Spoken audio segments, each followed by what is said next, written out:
Salut tout le monde, c'est Hakim, j'espère que vous allez tous très bien. On se retrouve aujourd'hui pour une nouvelle vidéo où on va parler d'un classique. Je pense que vous connaissez tous un parfum intemporel, un des best-sellers de toute l'histoire tout simplement. Il me semble que c'est le meilleur parfum vendu, le plus vendu de l'histoire, je crois, si je dis pas de bêtises, ou en tout cas il est facilement dans le top 3 des parfums pour hommes les plus vendus de l'histoire. J'ai nommé Acqua di Gio en version haute parfum.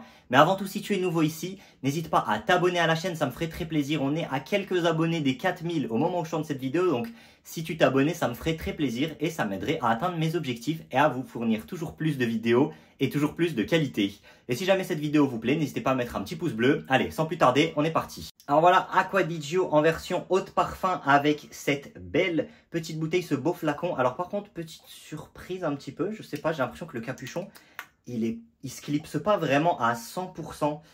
Donc voilà, je trouve ça un peu dommage, j'ai l'impression qu'il va pas jusqu'au bout. Et il y a un petit peu de jeu, en tout cas, même quand il est clipsé. En tout cas, un design classique qui est très copié. Dans ma dernière vidéo où j'avais vu des parfums de chez Action, on avait vu un parfum qui essayait vraiment de recopier ce style. Mais voilà, je trouve que c'est un flacon tout simplement timeless, c'est-à-dire que vraiment il changera pas avec le temps. Je pense que c'est un design qui est très simple mais très efficace. Il sera jamais démodé. Et surtout, je le trouve aussi minimaliste, mais joli, même si c'est vrai que j'aime pas trop quand on peut voir, je sais pas comment ça s'appelle ça, à l'intérieur, là, le petit... comment ça s'appelle? Est-ce que vous savez? N'hésitez pas à me dire dans les commentaires si jamais vous savez. Cette petite tige en plastique qui va tout simplement venir ramener le parfum vers le pulvérisateur, hein, c'est grâce à ça que ça marche. Mais c'est vrai qu'il y a plein de parfums qui réussissent à camoufler cette petite tige. Là, c'est vrai qu'elle est très visible, mais bon, c'est pas non plus très dérangeant, mais c'est à noter. Mais sinon, à part ça, voilà, pour un beau cadeau ou quoi, c'est vrai que c'est totalement un beau flacon à offrir. Moi, c'est clairement, tout simplement, ce parfum, c'est un parfum que j'ai acheté pour la fête des pères et je trouve vraiment qu'il s'adapte totalement à cette situation-là. Avec du coup, comme j'ai dit, le petit capuchon avec le logo de chez Giorgio Armani, bien sûr. Donc la mention haute parfum. Mais bon, là, on va passer au plus important. On va passer à l'analyse de ce parfum. Allez, je vais lui faire honneur. Je vais m'en mettre un petit peu. Et on va découvrir ça ensemble. Même si, bon, je pense que vous comme moi, on l'a déjà senti. Mais on va se refaire cette première impression ensemble.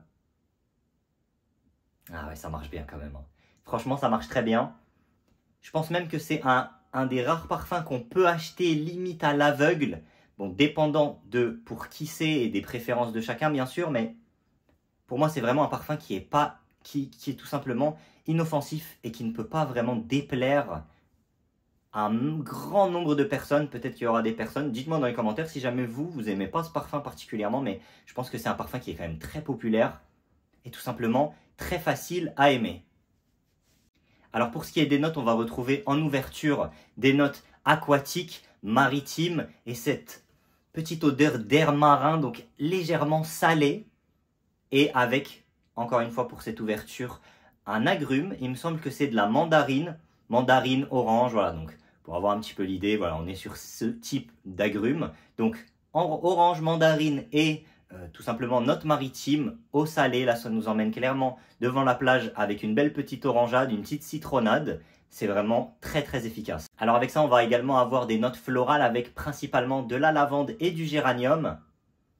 Et qui va apporter à ce parfum un côté, au-delà de cette projection, un côté un petit peu plus aromatique. Et enfin, en note de fond, on va retrouver des notes boisées avec du vétiver et du patchouli qui sont très légers. C'est pas un parfum qui est excessivement vert et qui peut être un petit peu, parfois où le côté un petit peu vert peut prendre le dessus.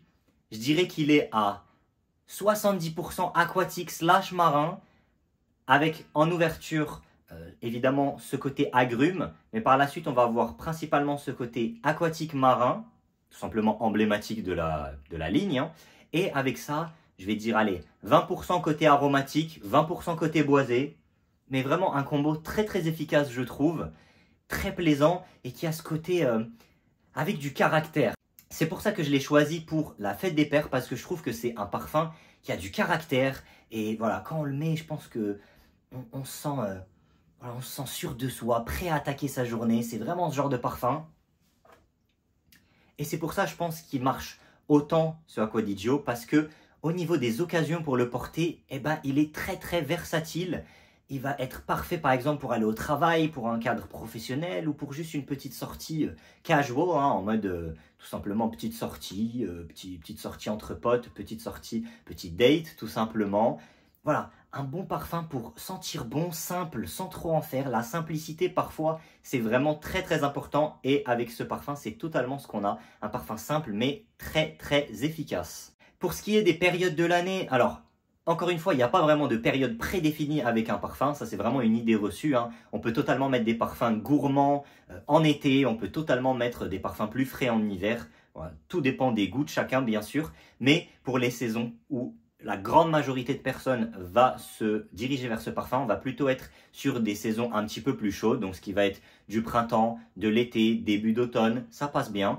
Et puis en hiver, ça peut, dépendant des personnes aussi, voilà, si on a envie un petit peu de se rappeler ce côté été qu'on peut miroiter quand il fait moche, quand il commence à faire nuit de plus en plus tôt. Bon après il fait pas très beau en ce moment, mais dépendant d'où vous êtes en France. Mais bon, voilà, bah, pour cette période c'est parfait, ça peut nous faire voyager directement, nous faire imaginer qu'on est devant la mer. Il manque plus que les vagues et l'air frais et on y est clairement.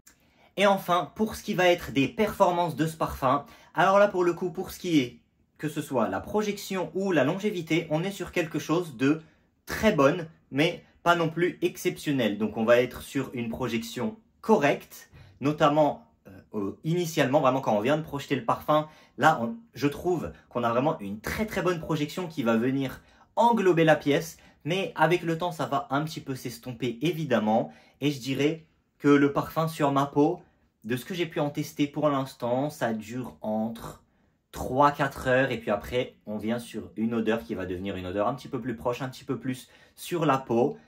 Mais personnellement je trouve que c'est totalement ce qu'on peut demander à ce genre de parfum. Petite astuce, si jamais vous voulez prolonger la vie de ce parfum, essayez de voir si vous ne pouvez pas avoir, en prenant le parfum, un échantillon du même parfum. Vous pouvez demander si jamais ils n'ont pas des échantillons du même parfum, en avoir un ou deux ou ce qu'ils veulent bien vous donner, et comme ça vous pouvez le prendre avec vous et faire en sorte que le parfum dure toute la journée en réappliquant quand il y en aura besoin. Alors voilà, c'est tout pour cette courte présentation de Acqua di Gio, eau de parfum de chez Giorgio Armani, mais je pense que vous connaissiez tous ce parfum, mais voilà, cette version eau de parfum qui est une version qui a été retravaillée par rapport à l'original et qui est un petit peu plus récente, je pense qu'elle valait le coup de tout simplement d'être retesté et d'être partagé avec vous, parce que peut-être qu'il y en a parmi vous qui ne connaissent pas trop ce parfum et je pense que ça peut vous donner envie d'aller le tester et je pense que vous ne risquez pas d'être déçus. Alors voilà, c'était tout pour moi pour cette review d'Acqua di Gio eau de parfum de chez Giorgio Armani. J'espère qu'elle vous aura plu. N'hésitez pas à me dire en commentaire ce que vous pensez de ce parfum. Et si la vidéo vous a plu, encore une fois, n'hésitez pas à mettre un petit pouce bleu et à vous abonner. Ça me ferait très plaisir. Je vous retrouve très vite dans une prochaine vidéo. C'était Hakim. Allez, ciao tout le monde.